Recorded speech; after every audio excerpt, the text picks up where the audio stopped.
അങ്ങനെ ഉള്ള ഒരു പ്രതിസന്ധിയുടെ പശ്ചാത്തലത്തിലാണ് ഈ നറുക്കെടുപ്പ് അല്ലെങ്കിൽ ഈ നറുക്കെടുപ്പ് കൂപ്പന്റെ വിൽപ്പന നിർത്തിവെക്കണമെന്ന് ലോട്ടറി വകുപ്പ് ആവശ്യപ്പെട്ടത് എന്നാണ് മനസ്സിലാക്കാൻ സാധിക്കുന്നത്. എന്തായാലും ഇപ്പോൾ FIR രജിസ്റ്റർ ചെയ്തിട്ടുണ്ട്. നറുക്കെടുപ്പ് ഇവർ നടത്തി എന്നുള്ളതുമാണ് വിവരം. പോലീസ് കൂടുതൽ വിശദാംശങ്ങൾ നൽകുമെന്ന് പ്രതീക്ഷിക്കാം. ഒപ്പം വ്യാപാരി വ്യവസായികളും.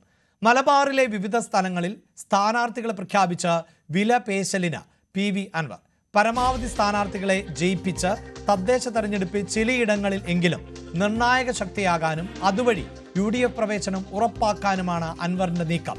നേരത്തെ പലകുറി ശ്രമിച്ചുവെങ്കിലും മുന്നണി പ്രവേശനം സാധ്യമായിരുന്നില്ല. നിലമ്പൂർ നഗരസഭയിലും വഴിക്കടവ് ചുങ്കത്തറ പഞ്ചായത്തുകളിലും ആദ്യഘട്ട സ്ഥാനാർത്ഥികളെ തൃണമൂൽ കോൺഗ്രസ് പ്രഖ്യാപിച്ചു കഴിഞ്ഞു. CV അനുമോദാണ് വാർത്തയുടെ വിശദാംശങ്ങളുമായി ചേരുന്നത്.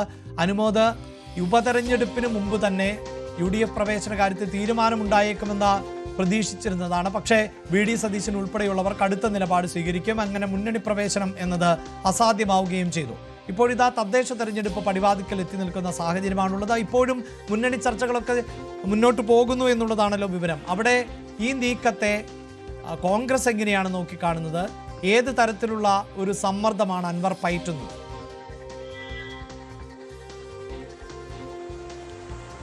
അഭിലാഷ, നമുക്കറിയാം PV അൻവർ കഴിഞ്ഞ നിയമസഭാ തെരഞ്ഞെടുപ്പ്, അതായത് നിലമ്പൂർ ഉപതെരഞ്ഞെടുപ്പിന്റെ സമയം മുതൽ തന്നെ UDFന്റെ ഭാഗമാകാനുള്ള ശ്രമങ്ങൾ നടത്തിയിരുന്നു. പക്ഷേ VD സതീശനുമായിട്ടുള്ള അഭിപ്രായ വ്യത്യാസവും അകൽച്ചയൊക്കെയാണ് അദ്ദേഹത്തെ ആ സമയത്ത് UDFിലേക്ക് അടുപ്പിക്കാതിരുന്നതിന് പ്രധാനപ്പെട്ട കാരണം. പിന്നീട് അദ്ദേഹം സ്വതന്ത്ര സ്ഥാനാർത്ഥിയെ മത്സരിക്കുകയും അവിടെ തന്നെ കരുത്ത് തെളിയിക്കുന്ന തരത്തിൽ 20,000-ഓളം വോട്ടുകൾ അദ്ദേഹം നേടുകയും ചെയ്തു. ഇപ്പോൾ തദ്ദേശ തെരഞ്ഞെടുപ്പ് അടുത്ത് നിൽക്കെ അദ്ദേഹം ചെയ്യുന്നത് അദ്ദേഹത്തിന് ശക്തിയുള്ള ഇടങ്ങളിലെ സ്ഥാനാർത്ഥികളെ പ്രഖ്യാപിച്ചുകൊണ്ട് താൻ മത്സരരംഗത്തുണ്ട്, തൻ്റെ പാർട്ടി മത്സരരംഗത്ത് ഔദ്യോഗികമായിട്ട് ഉണ്ട് എന്ന ഒരു സൂചനയാണ് നൽകുന്നത്. ഇപ്പോൾ അദ്ദേഹം നേരത്തെ 5 ഇടങ്ങളിൽ നിലമ്പൂർ മുനിസിപ്പാലിറ്റിയിലും അതുപോലെ ചുങ്കത്തറ, ഇടക്കര പഞ്ചായത്ത്, വഴിക്കടവ് പഞ്ചായത്തുകളിൽ ആയിട്ട് 6 സ്ഥാനാർത്ഥികൾ അദ്ദേഹം പ്രഖ്യാപിച്ചു കഴിഞ്ഞിട്ടുണ്ട്. ഇതുമായി ബന്ധപ്പെട്ട് അദ്ദേഹം പറയുന്ന വിശദീകരണം, ഇവർക്ക് കൂടുതൽ സ്ഥാനാർത്ഥികൾ പ്രഖ്യാപിക്കുന്നതിന് മുൻപ് UDFിലേക്കുള്ള ഒരു സാധ്യതകൾ പരിശോധിക്കുന്നുണ്ട്. അതിനുശേഷമേ അത്തരത്തിലുള്ള ചർച്ചകളിലേക്ക് പോവുകയുള്ളൂ എന്നുള്ളതാണ്. കൂടുതൽ പ്രഖ്യാപനങ്ങൾക്ക് പോകുന്നതിന് മുൻപ് UDFിൻ്റെ പ്രവേശന സാധ്യതകൾ കൂടി വിലയിരുത്തുന്നുണ്ട്. അതിന് അനുകൂലമായിട്ടുള്ളൊരു സമീപനം തന്നെയാകും ഇപ്പോൾ നിലവിലെ സാഹചര്യത്തിൽ UDFിൽ നിന്നൊരു പ്രതീക്ഷയാണ് അദ്ദേഹത്തിന് അടുത്ത വൃത്തങ്ങൾ പങ്കുവയ്ക്കുന്നത്.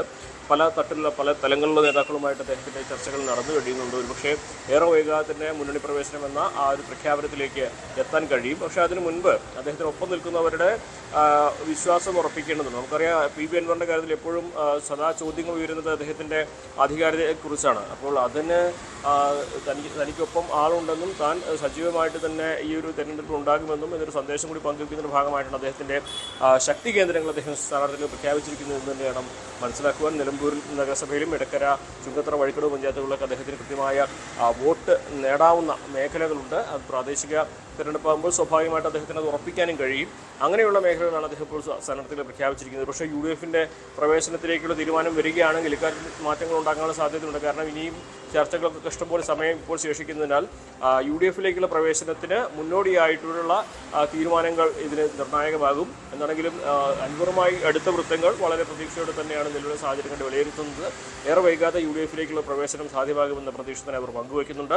പക്ഷേ താൻ സജീവമായിട്ട് തന്നെ ഈ ഒരു തെരഞ്ഞെടുപ്പിൽ ഉണ്ടാകുമെന്ന സൂചന നൽകുന്നതിൻ്റെ ഭാഗമായിട്ട് തന്നെയാണ് അദ്ദേഹം ചിലയിടങ്ങളിൽ സ്ഥാനാർത്ഥികളെ പ്രഖ്യാപിച്ചിരിക്കുന്നത്.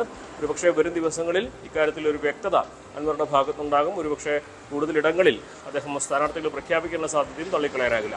പൊതുവെ അൻവർ സ്ഥാനാർത്ഥിത്വവുമായി മുന്നോട്ട് പോയാൽ അത് UDFിനാണല്ലോ നഷ്ടമുണ്ടാക്കാൻ സാധ്യത. അതുകൊണ്ട് തന്നെ UDF കേന്ദ്രങ്ങൾ ഈ നീക്കത്തെ എങ്ങനെയാണ് നോക്കിക്കാണുന്നത് ഇപ്പോൾ?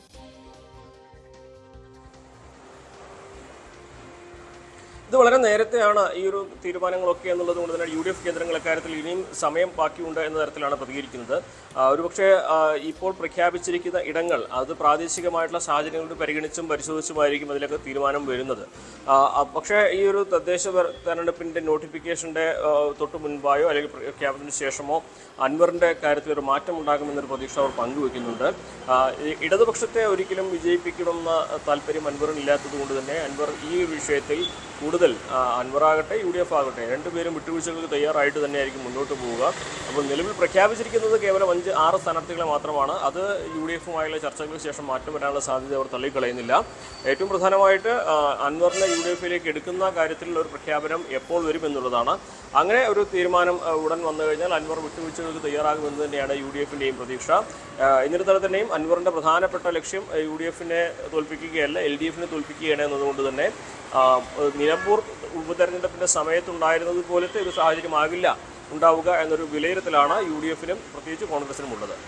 യെസ്, അൻവർ എന്തായാലും UDF പ്രവേശനം വേഗത്തിലാക്കുവാനുള്ള തന്ത്രങ്ങൾ വീണ്ടും മെനയുകയാണ്. പ്രത്യേകിച്ച് തദ്ദേശ തെരഞ്ഞെടുപ്പിലേക്ക് സ്ഥാനാർത്ഥികളെ അടക്കം പ്രഖ്യാപിച്ചുകൊണ്ടാണ് UDF-നെ സമ്മർദ്ദത്തിലാക്കാൻ ശ്രമിക്കുന്നത്.